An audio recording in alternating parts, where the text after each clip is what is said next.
Hello viewers, welcome to my YouTube channel learn smart computer. मैं computer guru Nihal sir. आज मैं इस video lecture में माइक्रोसॉफ्ट एक्सेल की बेसिक जानकारी देने वाला हूं। अगर आपको हमारी ये वीडियो पसंद आए तो इसे लाइक करें, अन्य लोग के साथ इसे शेयर करें और नई वीडियोज़ की जानकारी के लिए हमारे YouTube चैनल को सब्सक्राइब करें। चलिए स्टार्ट करते हैं। माइक्रोसॉफ्ट एक्सेल के बारे में आज मैं आपको बेसिक जानकारी देने वाला हूं। ये मेरा पहला वीडियो है, इसमें माइक्रोसॉफ्ट एक्सेल के बारे में मैं आपको बताऊंगा। चलो स्टार्ट करते हैं।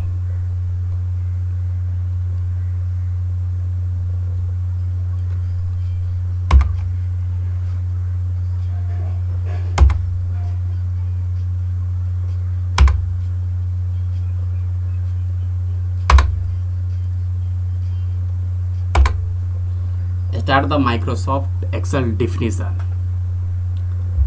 इंट्रोडक्शन का अर्थ होता है परिचय।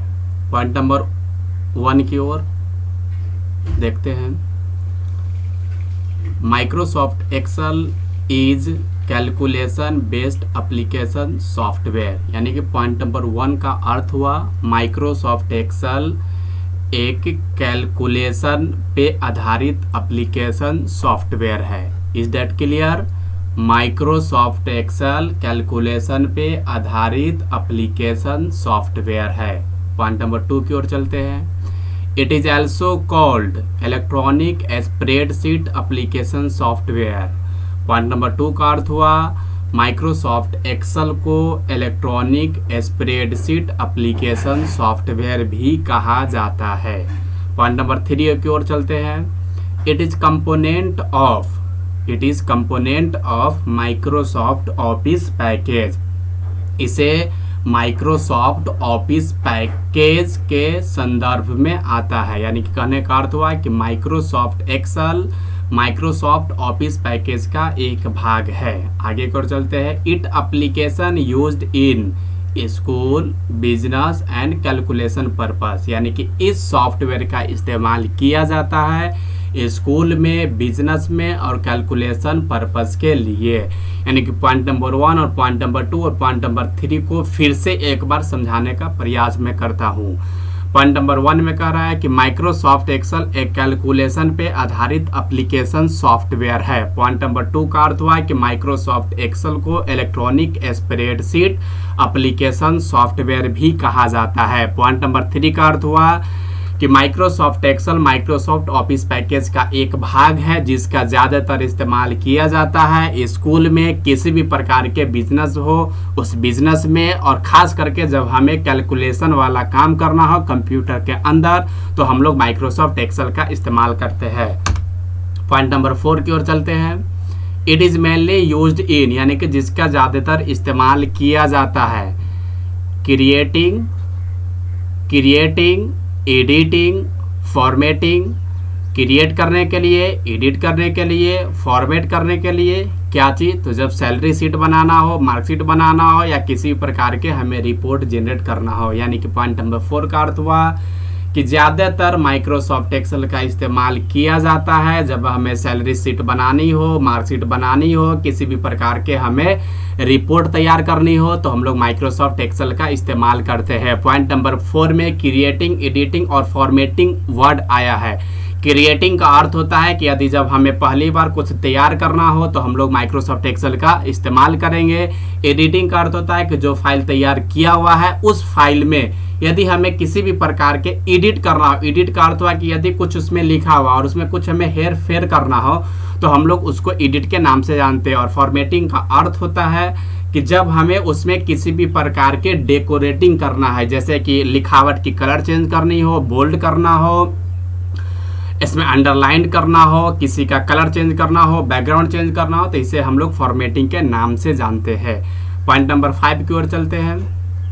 पॉइंट नंबर 5 का अर्थ हुआ Microsoft Excel file is called workbook. Microsoft Excel के फाइल को किस नाम से जानते हैं? तो वर्कबुक के नाम से जानते हैं। कोई आपसे सवाल करे कि माइक्रोसॉफ्ट एक्सेल के फाइल को किस नाम से जानते हैं, तो जवाब देना है कि वर्कबुक के नाम से जानते हैं। 6 की ओर चलते हैं। अब है कि माइक्रोसॉफ्ट एक्सेल में वर्कबुक होता क्या है, तो उसकी डिफिनेशन हम लोग नीचे की ओर देखते हैं पॉइंट नंबर 6 में।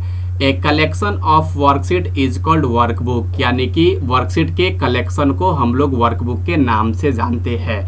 फिर से एक नई बात आपके सामने पे यहाँ पे आया कि वर्कशीट होता क्या है। यहाँ पे एक नई बात आपके सामने आया है कि सर वर्कशीट होता क्या है, तो आगे की ओर हम लोग समझते हैं।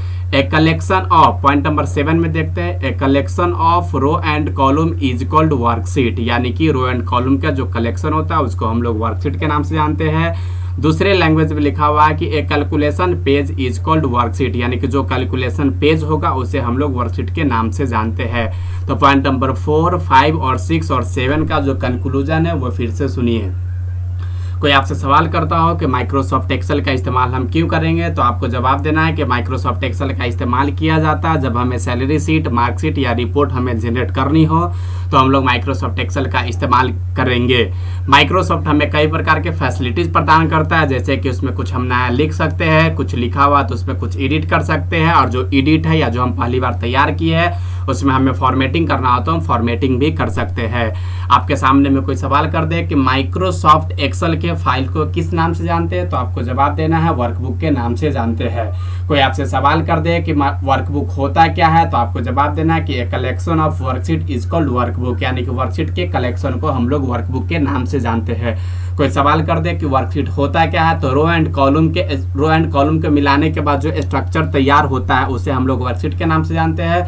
दूसरे भाषा में कह भी सकते हैं कि जब माइक्रोसॉफ्ट एक्सेल ओपन करेंगे और ओपन करने के बाद जिस पेज पे हमें कोई काम करना होता है या जिस पे हम डाटा रिकॉर्ड करते हैं उस पेज को हम लोग वर्कशीट के नाम से जानते हैं, या कैलकुलेशन पेज जिस पे हम करते हैं उस पेज को हम लोग वर्कशीट के नाम से जानते हैं। आगे की ओर चलते हैं।